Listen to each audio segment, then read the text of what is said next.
Dunia memiliki ruang yang cukup untuk pemukiman, tapi kita harus sekali dan untuk selamanya singkirkan pendapat bahwa ras Yahudi hanya diciptakan oleh Tuhan untuk tujuan berada dalam persentase tertentu.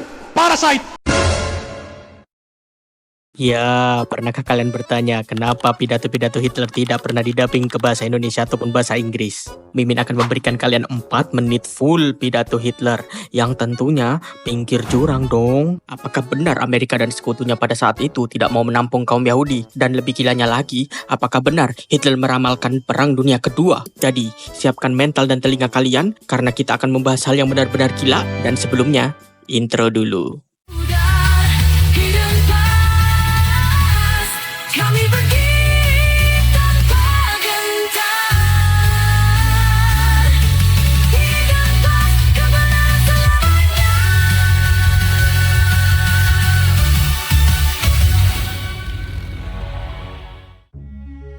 Adolf Hitler selalu menjadi sosok pembicaraan jika kita berbicara tentang pemimpin-pemimpin dunia. Dalam dokumenter narasi barat, kita selalu disuguhkan dengan sosok yang sadis dan kejam. Tapi dalam video ini, apakah pandangan kalian dengan Bang Kumis yang satu ini akan berputar 180 derajat? Ya, tentunya Mimin tidak mau masuk ke dalam jurang itu bersama-sama dengan kalian. Mimin akan memilih video yang tidak mengandung ujaran kebencian atau ucapan yang merugikan dari kelompok manapun. Mimin hanya dapat menguak sedikit sejarah agar bisa diakses ke lebih banyak orang. Oke, mari kita mulai saja videonya.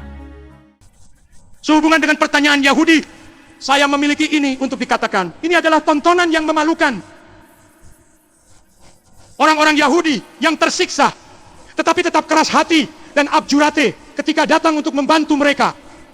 Yang pasti mengingat sikapnya, tugas yang jelas, argumen yang diangkat sebagai alasan untuk tidak membantu mereka. Benar-benar berbicara untuk kami orang Jerman dan Italia, karena inilah yang mereka katakan. Pertama, kita, yaitu demokrasi, tidak dalam posisi untuk menerima orang-orang Yahudi.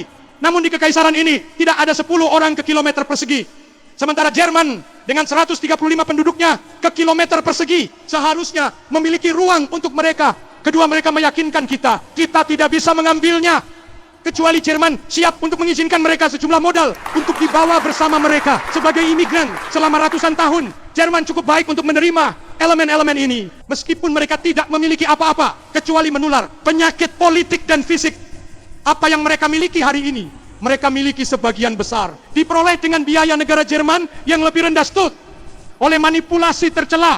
Hari ini kami hanya membayar orang-orang ini apa yang pantas diterimanya ketika bangsa Jerman berkat inflasi yang dihasut dan dibawa oleh orang Yahudi kehilangan seluruh tabungan yang telah terakumulasi dalam pekerjaan jujur selama bertahun-tahun. Ketika seluruh dunia mengambil Jerman, investasi asing bangsa, ketika kami melepaskan seluruh harta kolonial kami, pertimbangan filantropi ini jelas membawa sedikit bobot yang nyata dengan negarawan demokratis. Hari ini saya hanya bisa meyakinkan tuan-tuan ini bahwa berkat pendidikan yang brutal yang dengannya demokrasi menguntungkan kami selama 15 tahun, kami benar-benar mengeras untuk semua serangan sentimen. Ya, Hitler di sini sepertinya sangat muak dengan negara Eropa serta Amerika Serikat yang menurutnya memiliki banyak ruang untuk menampung rakyat Yahudi. Tapi sepertinya bangsa Barat mengkritik kebijakan ini. Jadi, tolong bantu koreksi Mimin jika ada interpretasi yang keliru. Sepertinya Hitler memang sangat paham dengan akibat adanya inflasi yang merugikan rakyat Jerman. Tapi, apakah memang benar bangsa Yahudi yang membawa konsep inflasi ini ke Jerman? Di sini, Hitler lagi-lagi mengutuk dunia karena sentimen negatif terhadapnya. Setelah lebih dari 800.000 anak bangsa meninggal karena kelaparan dan kekurangan gizi di akhir perang, kami menyaksikan hampir 1 juta ekor sapi yang memerah susu diusir dari kita. Sesuai dengan paragraf kejam dari sebuah diktat yang manusiawi, rasul-rasul demokratis dunia memaksakan kita sebagai perjanjian damai. Kami menyaksikan lebih dari 1 juta tawanan perang Jerman ditahan dalam kurungan tanpa alasan sama sekali selama setahun penuh setelah perang berakhir. Kami menyaksikan lebih dari 1,5 juta orang Jerman direnggut dari semua yang mereka miliki di wilayah yang terletak di perbatasan kita dan dicambuk dengan praktis hanya apa yang mereka kenakan di punggung mereka.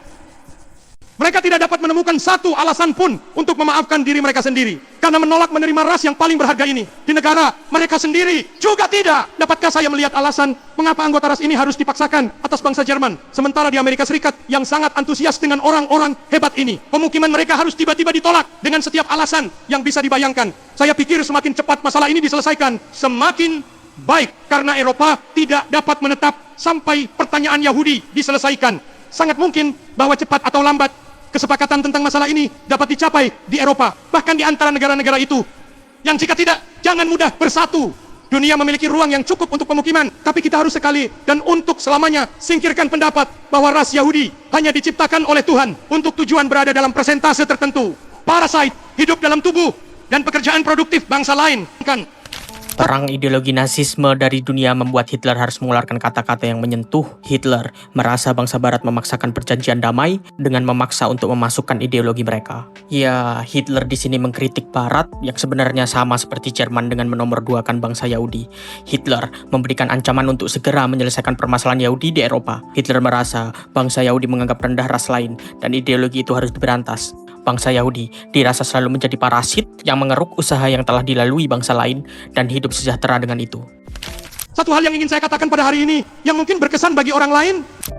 Pidato ditutup dengan Hitler sekali lagi merasa direndahkan saat dirinya belum memimpin Nazi. Mereka menertawakan ideologinya. Hitler juga memberikan ancaman terhadap Yahudi. Jika terjadi Perang Dunia Kedua, itu adalah perbuatan bangsa Yahudi yang menjerumuskan bangsa lain masuk ke dalamnya. Dia juga menolak Bolshevik karena menganggap komunisme Bolshevik sebagai hasil karya kaum Yahudi yang digunakan untuk menguasai dunia. Perlu digarisbawahi, Hitler di sini sangat yakin bahwa Bolshevisme dan kaum Yahudi memiliki hubungan atau yang kita kenal dengan Judeo-Bolshevik. Iya, benar-benar gila.